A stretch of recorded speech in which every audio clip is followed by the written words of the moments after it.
देवेंद्र सिंह हूं मैं और आप देख रहे हैं शो 24 न्यूज़ पर मुझे किस्सा राजनीति का। जी हाँ, स्पेशल सेगमेंट में आपका स्वागत है। आज बात एक ऐसे किस्से की जो कल विधानसभा में हुआ है। जी हाँ, मोदी और योगी पहली बार राजस्थान विधानसभा की पटल पर गूंजा है और उसे उठाने वाले हैं शंकर विठल अवस्थी जी। आज हमारे साथ हैं। आइए जानते हैं अचानक ये मुद्दा क्यों उठा और क्या वजह है इसके पीछे। जी, आपको क्या क्या वजह आखिर पड़ गई कि योगी और मोदी जो है वो एक साथ सदन की पटल पर उठा? इसका एकमात्र कारण ये था कि जब से बजट पेश किया गया है और बजट के बाद जो बजट पे बहस चल रही है, उस बहस में राजस्थान के विषय में जो सत्ताधारी दल के जो सदस्य बात कर रहे हैं, उनमें राजस्थान के बजट पे कोई चर्चा नहीं कर रहे हैं। वो सारी चर्चा कर रहे हैं तो मोदी मोदी मोदी। इनको लगता है कि जैसे मोदी फोबिया टाइप हो गया है। मोदी ये कर रहा है, मोदी वो कर रहा है। मोदी के अच्छे काम तो उनको दिखते नहीं है।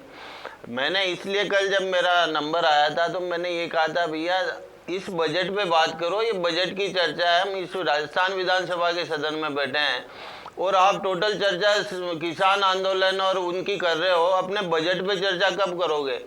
और जब 2 बार का बजट हमारा जो आया था, उसकी सारी घोषणाएं अभी तक थोती साबित हुई है। उन बजट घोषणाओं पे कोई अभी तक क्रियान्वयन नहीं हुआ है। इसलिए मैंने कहा आप मोदी को छोड़िए। मोदी तो 5 साल नहीं, 10 साल नहीं, 15 साल नहीं, 20 साल तक रहने वाला है। जब तक मोदी को पब्लिक चाहेगी तब तक रहेगा।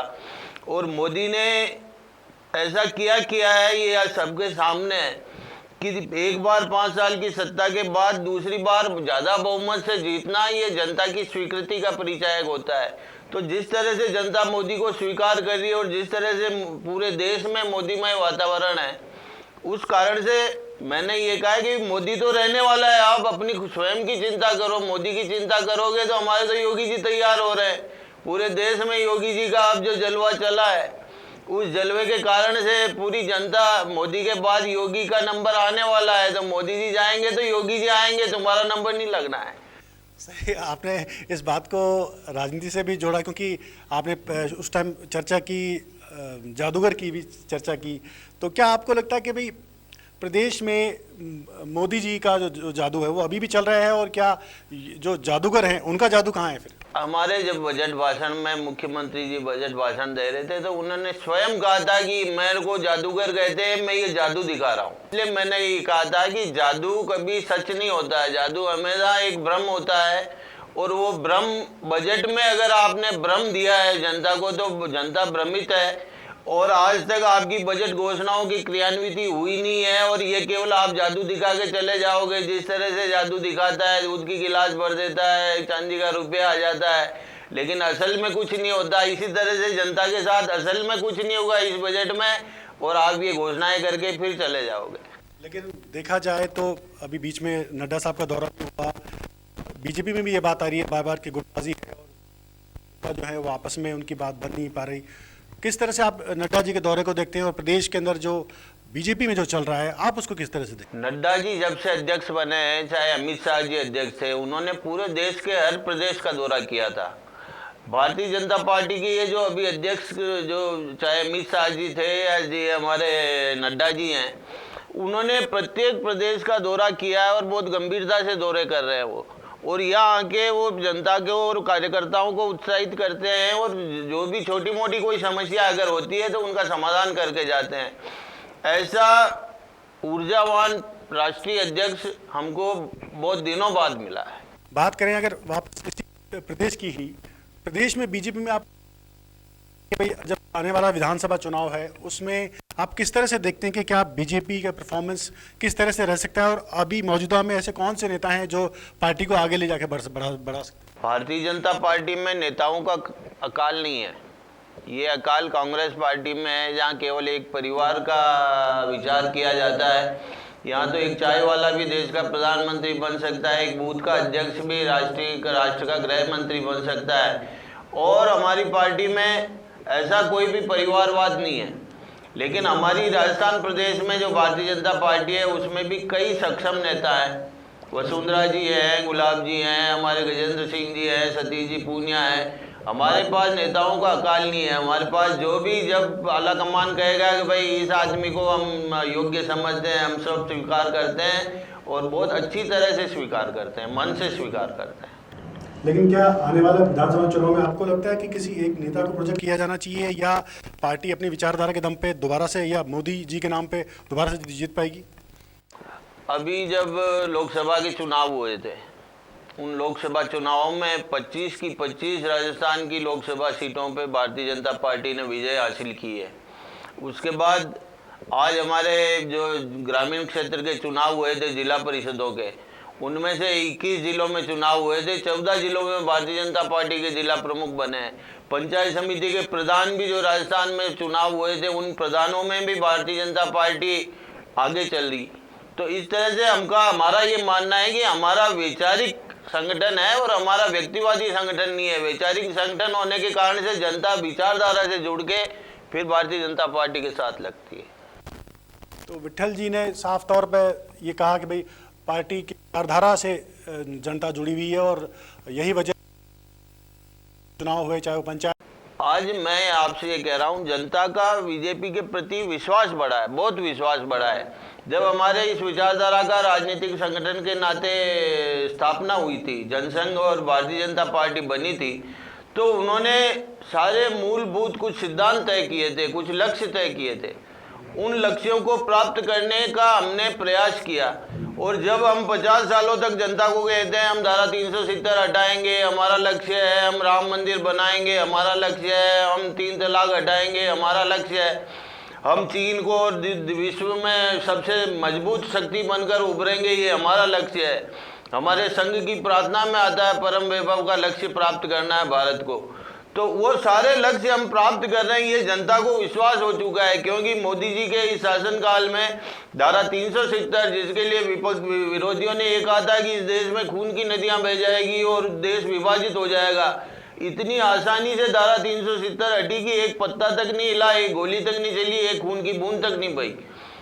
राम मंदिर का जो निर्माण था, ये विरोधी कहते थे कि हम मंदिर वहीं बनाएंगे, तारीख नहीं बताएंगे, तारीख भी बता दी। हमारे प्रधानमंत्री ने स्वयं जाकर शिलान्यास किया है। तो जनता का निश्चित रूप से अब ये विश्वास कायम हो चुका है कि भाई जो ये कहते हैं वो करते हैं। बाकी जो विकास के निरंतर एक प्रक्रिया है, विकास के कार्य तो कोई भी सरकार आएगी, कोई ज़्यादा करेगी, कोई कम करेगी। मोदी जी ने विकास के कार्यों को भी कम नहीं किया है। इस देश को आत्मनिर्भरता की ओर बढ़ाने में बहुत बड़ा कदम उन्होंने अभी उठाया है। लेकिन जो मूलभूत लक्ष्य थे हमारे, उन लक्ष्यों को हम प्राप्त कर रहे हैं। और मैं तो ये मानता हूं कि आने वाले समय में 2 बच्चों का जो कानून है जनसंख्या नियंत्रण के लिए, वो भी लागू करेंगे मोदी जी। और उसके बाद समान नागरिक संहिता जो हमारा लक्ष्य है, उसको भी हम प्राप्त करेंगे। लेकिन विट्ठल साहब, ये बार बार कहा जाता है कि बीजेपी हो या आरएसएस हो, अपनी विचारधारा के दम पर एक एजेंडा थोपना चाहती है, जबकि जो बेसिक मुद्दे हैं, चाहे वो किसानों का मुद्दा हो, चाहे वो पेट्रोल डीजल में बढ़ोतरी हो, आम जनता जो है वो महंगाई से त्रस्त है, वो मुद्दा जो है वो दूर रखने के लिए इस तरह के मुद्दे उठाए जाते हैं। जब अटल जी प्रधानमंत्री थे तब पेट्रोल और डीजल थे 47 रुपये, और जब मनमोहन सिंह जी को हमने संभलाया था शासन, तब 47 रुपये प्रति लीटर पे संभलाया था। और जब उन्होंने सरकार छोड़ी तब 71 रुपये प्रति लीटर पे छोड़ी थी। आज डीजल के पेट्रोल के रेट बढ़े हैं, ये एक विषय है, निश्चित रूप से महंगाई बढ़ी है, लेकिन उसकी तरफ हमारी सरकार का बहुत गंभीरता से ध्यान है। और आने वाले आप देखना 10-15 दिनों में डीजल पेट्रोल की रेट सरकार कम करेगी। और विकास के जितने आयाम है, आज भारत में पहले एक राइफल और एक गोली तक नहीं बनती थी, एक कारतूस नहीं बनता था। आज हम तेजस विमान खरीदने के लिए हमारे जो विदेश हैं, वो देश हमारे घर लाइन लगा के आ रहे हैं कि हमको तेजस दीजिए। आज हम कहाँ पहुँचे हैं आत्मनिर्भरता के मामले में? विकास में भी कोई कमी नहीं है।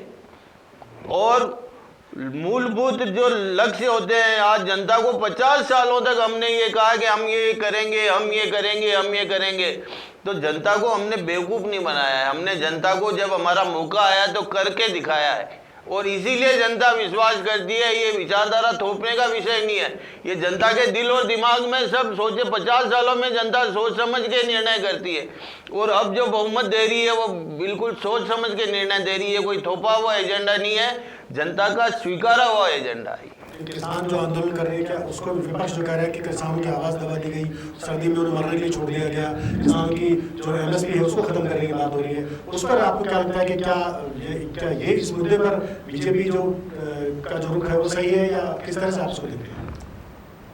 प्रधानमंत्री जी ने लोकसभा में 2 बार स्वयं ने अपने मुख से कहा है कि ये जो तीनों कानून हैं किसानों के लिए जो बनाए गए हैं, ये दूरगामी परिणाम देंगे और आने वाले समय में जो उनका लक्ष्य है कि किसानों की आय दुगुनी करेंगे, इसके लिए ये कानून बनाए गए हैं और इसका परिणाम यही आने वाला है कि किसानों की आय दुगुनी होगी।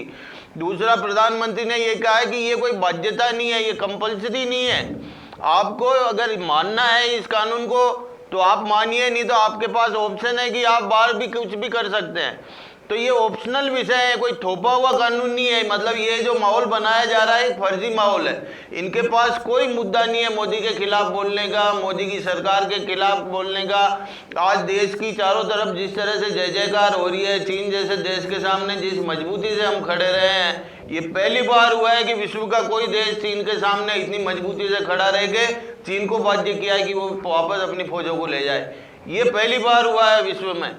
और इसको देखते हुए ये जो विपक्ष है इसमें बहुत बड़ी घबराहट है, और घबराहट के कारण से ये आंदोलन के कोई न कोई बिंदु ढूंढते रहते हैं कि हम किस तरह से आंदोलन करें। जैसे CAA का कानून हुआ था, वो आंदोलन हुआ था, कोई बात नहीं थी, बिना बात का था। उस कानून में न मुसलमानों को देश से बाहर निकालने का कानून में कहीं लिखा है, न किसी मुसलमान का धर्म परिवर्तन करने का लिखा है। केवल जो हिंदू उस वक्त हमारे देश में शरणार्थी बन के आए थे उनको नागरिकता देने का कानून था, लेकिन दिल्ली में एक वातावरण निर्माण किया गया। इसी तरह से किसानों के बारे में एक वातावरण निर्माण किया जा रहा है। ये सारे फर्जी किसान हैं, केवल किसानों के कंधे पे बंदूक रख के ये किसानों के नाम पे अपनी किसी तरह से हमारी ज़मीन वापस मिले हमको। अवस्थी जी, आप जहाँ से आते हैं वो एक औद्योगिक नगरी है। भीलवाड़ा अपने आप में राजस्थान का एक गौरवान्वित चेहरा है, जहाँ इंडस्ट्रीज बहुत सारी होती हैं। लेकिन पिछले कुछ समय से, चाहे वो GST का नाम लिया जाए, चाहे वो टैक्सेस में बढ़ोतरी का लिया जाए, चाहे पिछला जो बजट है उसमें भी उद्योगपतियों को निराशा क्यों हाथ लग रही है? क्या विकास की जो दर है उसको बढ़ाने में, या बेसिक जो मूलभूत सुविधाएं हैं उसको बढ़ाने में क्या बीजेपी विफल रही है, या आप इन प्रयासों को किस तरह से देखते हैं? उद्योग राजस्थान में अगर विकसित नहीं हो रहे हैं, हमारे भीलवाड़ा शहर में भी उद्योगों की दुर्दशा हो रही है। ये सारा विषय राज्य सरकार का है, और राजस्थान में राज्य सरकार अगर उद्योगपतियों को सुविधाएं प्रदान नहीं करेगी तो उद्योगपति यहाँ से पलायन करने को मजबूर होगा। मेरे भीलवाड़ा शहर में आज ये हालत है कि बिजली राजस्थान में देश में सबसे महंगी बिजली है उद्योगों की। आज अगर आप MP से तुलना करें, गुजरात से तुलना करें, UP से तुलना करें, हरियाणा से तुलना करें, तो उद्योगों में आधे पैसे में बिजली मिल रही उद्योगों को। तो किस तरह से यहाँ सर्वाइव कर पाएंगे हमारे उद्योग? इस तरफ इस सरकार का, राजस्थान सरकार का कोई ध्यान नहीं है। और इनको मैंने फिर कहा है कि ये मोदी फोबिया हो चुका है। वो बेरोजगारी, राजस्थान की बेरोजगारी की जिम्मेदारी राजस्थान सरकार की है। राजस्थान के उद्योग धंधों को विकसित करना ये राजस्थान सरकार की जिम्मेदारी है। लेकिन जब भी इस तरह की बातें की जाएगी वो सीधा एक मोदी इसको सारी चर्चा को मोदी की तरफ मोड़ लेते हैं। आज किसानों का ऋण माफ करने का वादा क्या मोदी जी ने किया था, लेकिन ये मुख्यमंत्री हमारे हमेशा बजट में कहते हैं मैंने बैंकों का ऋण माफ करने के लिए केंद्र सरकार को लिख दिया है। केंद्र सरकार को पूछ के वोट लिए थे कि आपने जब सत्ता में आए थे तब आपने ये कहा था कि हम माफ करेंगे। आज राहुल गांधी ने 10 तक की गिनती हम राजस्थान वालों को सिखाई थी कि 10 दिन के टाइम दो, आपको ऋण सारे माफ कर दिए जाएंगे। तो वो 10 दिन के आज 2 साल से ऊपर का समय निकल गया। ये सारे झूठे खोखले वादे करके सत्ता में आई हुई सरकार है। इसका राजस्थान के विकास की तरफ 1% भी ध्यान नहीं है। तो ये थे विठल शंकर अवस्थी जी जो हमारे साथ थे, और अपनी बेबाक राय उन्होंने न केवल हिंदुत्व के मुद्दे पर की बल्कि प्रदेश की राजनीति की स्थितियों पर भी रखी।